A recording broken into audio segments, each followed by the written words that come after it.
In Super Smash Bros., there are only a small handful of ways to win a game. In time battle, you have to have the best score of any of your opponents, taking into account stocks taken and stocks lost. You can have more coins than your opponent in coin battle, but in competitive Smash, we focus on stocks taken. It's simple. When you're playing stock games, you take all of your opponent's stock before you take your own. But there's another way to win. You see, in competitive Smash, stock battles also have a timer, and so there is an alternate win condition which is called a timeout. In non-competitive Smash, you go to what is called sudden death, where you and your opponent fight with really high percents to see who gets the final kill, but instead in competitive Smash, we have a couple rules to see who wins a timeout. If you are ahead on stocks, you win automatically, but if you have the same amount of stocks, it is about whoever is winning by percent. So literally any hit can make a difference. There are a lot of people that don't like timeouts, mostly because of the middle section of the game, but I personally think that timeouts, especially in the last 1 minute of a game, if it's any type of close, are some of the most exciting Smash games you will ever see. So today I want to go over my 6 favorite timeout games across Smash history. I'm sure I've missed a couple because I can't remember all of them, but these, in my opinion, were my favorite. And these are in no particular order, they are just my 6 favorite. As a disclaimer, this video will mention a couple of banned players. They are involved in the history of Smash and really important games, so if you want to avoid those sections, avoid these timestamps. Okay, let's go. Also, as a disclaimer, but different from that one, some of these games didn't actually involve going to time. There's no time on the thing, but basically it was a timeout game that was ended in the last couple of seconds. So those are also included here. SKTAR was one of Brawl's most important series. There were 2 established players, Ally and ESAM. Oh, hey, that's me. Hi. And we were at the top of our game at the time, some of the best players, but I actually had a really strong winning record versus Ally Snake, so oftentimes he has opted to go Meta Knight at this point in the game. I mained Pikachu with an Ice Climber secondary, and Ally mained Snake with a Meta Knight secondary, so our set was a little bit of a counterpick war. Game 1, it was Pikachu versus Meta Knight, and he won in a close game. Game 2, I counterpicked to a good Ice Climber stage. He stays Meta Knight, and so I win with Ice Climbers, but game 3 he counterpicks to Lilat Cruise, a stage that Ice Climbers is not particularly good on, so I go back to Pikachu as Pikachu is much better on this stage. My offense was very impressive in this game. I was probably one of the best offensive players in the game, so Ally had to play a bit passive the entire game in order to avoid me, and we go back and forth often in this game. I had a lead, he had a lead, I had a lead, there were trips, there were big hits, there were edge guards, and it all leads up into one of the craziest last 30 seconds that have ever existed. And yes, I may be a little bit biased about this one because I am included in it, but I promise this is the only one on the list. The very last hitbox of that Shadow Loop comeback, and ESAM takes it back right away, answers immediately back, quick attack into neutral air. Oh man, and separated by 6%, now Ally has a lead by 3%, trips on the platform, avoids the thunder hits the forward air. ESAM's in the air, 12%. He has to go in 10 seconds on the clock, Ally hits the dash attack. Run. Both players at lethal percent, Ally's running for the hills. Tornado not to wide the top. Oh! A hard read for ESAM. Goodness gracious! There it is!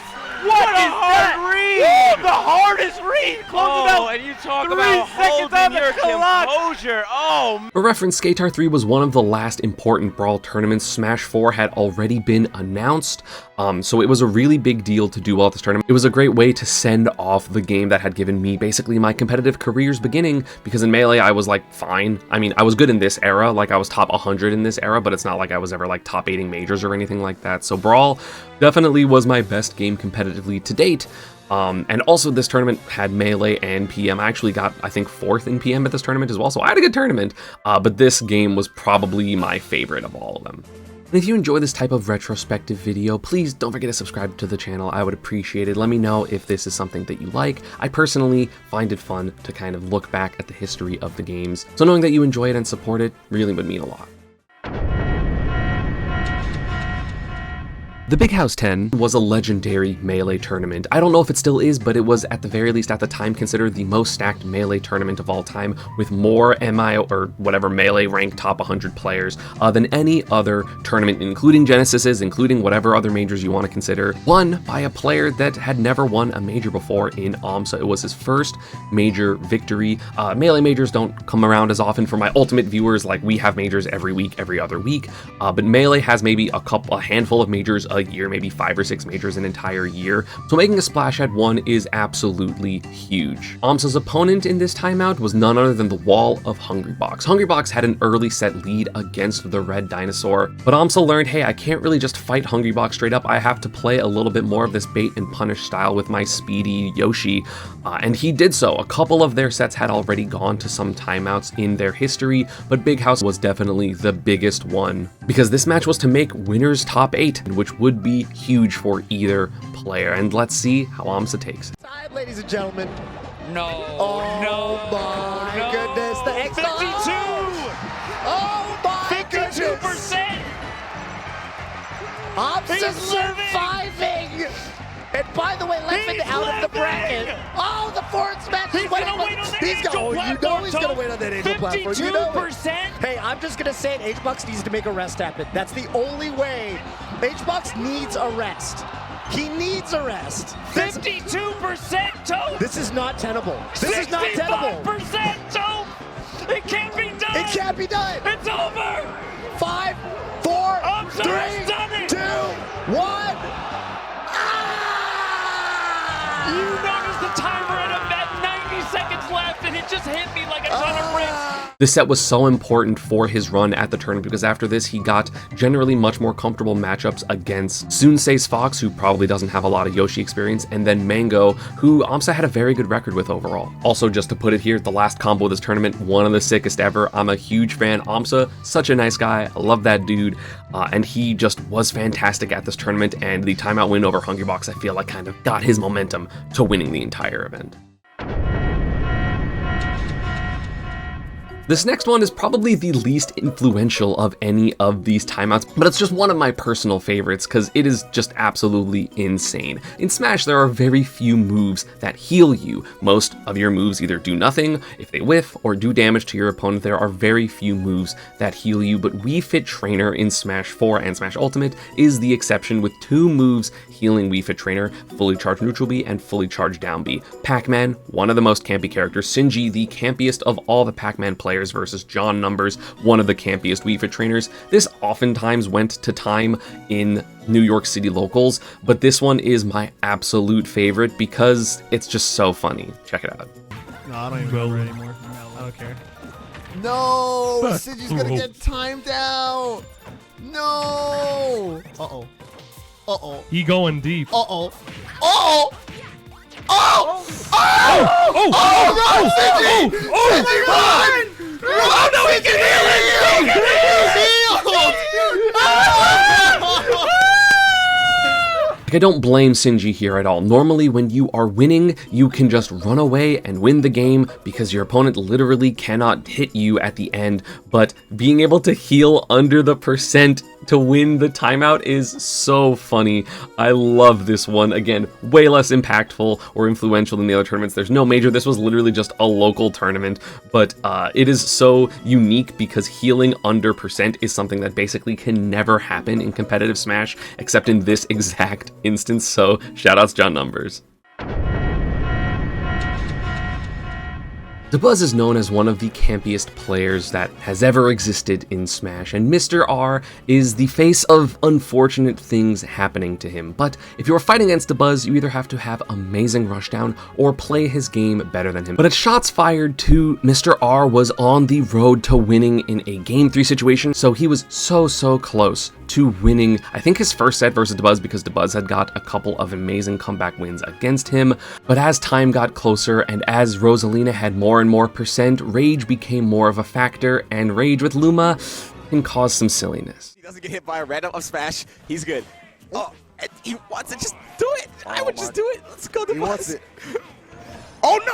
Oh my god! Oh my god! Oh my god! No! Dabuz does it with the last second up smash. I cannot believe that! While this wasn't the first unfortunate thing to happen to Mr. R in tournaments, it was definitely one of the most impactful in terms of him randomly just losing in situations where it definitely looks like he's winning. That's also partially just because of how Smash 4 was, but he was a top player, top 10 player, so it was okay, but he would have probably been ranked even higher had he clutched up a couple of these wins. And it also just showed off Dabuz's amazing pop-off skills, which he's gotten a lot better at, to be fair. But Dabuz, honestly, he did deserve this win, but in a 2-stock game when you're timing out for so long, I definitely feel for Mr. R in terms of just losing a game that is as close as this. Yikes. Hungrybox and Armada is one of the most storied rivalries that exists in Smash throughout history. Hungrybox early dominating in Jigglypuff vs Peach, a bad matchup, and Armada picked up a secret Young Link in order to deal with this Puffball. And against this Young Link, Hungrybox had tried to be aggressive to kind of get into the wall of this Young Link, but this was the first set where he decided, hey, what if I just play a little campier? The result is probably the most tense game 1 of any set ever, and honestly probably the most influential timeout of this entire list, even if the victor of this game didn't end up winning the set. Down. Oh! This is wait on the platform. He has to wait. Smart. Oh, yo. 9, 7, 6, 5.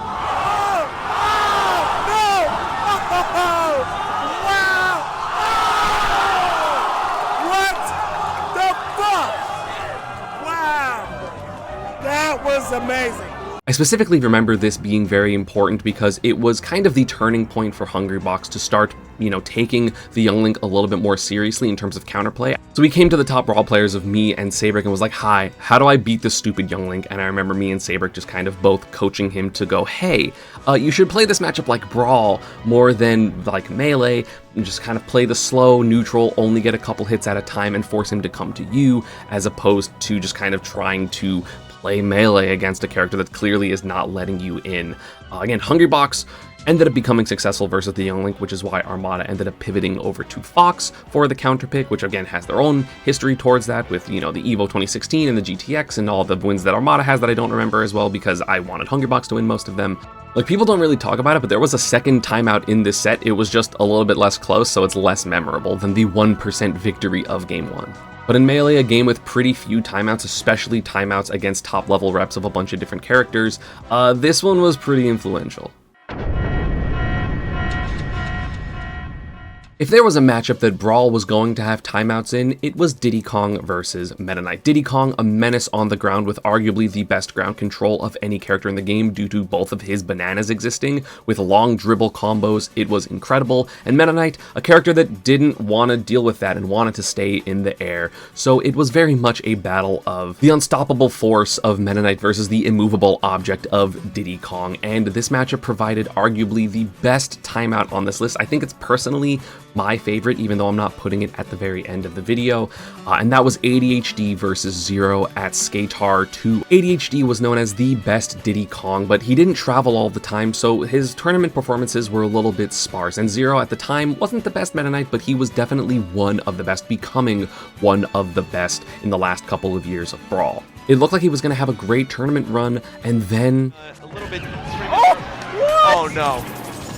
Oh my God. Oh, that's it. That's the percent lead. He's running away. He's out. He's dipping. 15 seconds. Oh, no. Oh, my God. Yep. It's a wrap. Zero has pretty much got this. Oh, my God. Lag cancel. Tornado. Forward air him. Oh! What? Oh, my God. Oh, my God. Oh my God! Zero, he could have just tornadoed. Zero could have just tornadoed and it all would have been good. I can only assume that the drill was a misinput. I'm pretty sure it was supposed to be Tornado. I think that's what he says if you read his lips after this victory. But getting that down smash in the last like 5 or so frames of the entire game to barely go up in percent was absolutely insane. I remember I was there live. That was one of the craziest matches ever. And also, not a lot of people know this because a lot of people don't know Brawl history, but ADHD ended up winning this tournament over MVD in Grand Finals. So not only was this a really important game just in the context of the set itself, but also it literally made ADHD win one of his, I don't know how many majors he won, I don't remember. I think maybe he won some majors early in Brawl, so this was at the very least his last major victory, and it was incredible. I mean, this game was one of my favorite games of all time. Again, maybe not the most exciting throughout minutes 3 to 7, but the last minute of this game is absolute cinema. And yeah, that's going to be about it for this one. I hope you all enjoyed. Again, these are my favorite timeouts of all time, but if you have any different ones, let me know down in the comments down below. And while you're down there, don't forget to subscribe, turn on notifications, and ring that bell. I would appreciate it. As always, social media and partner stuff is down below, and I will see you all next time. Peace.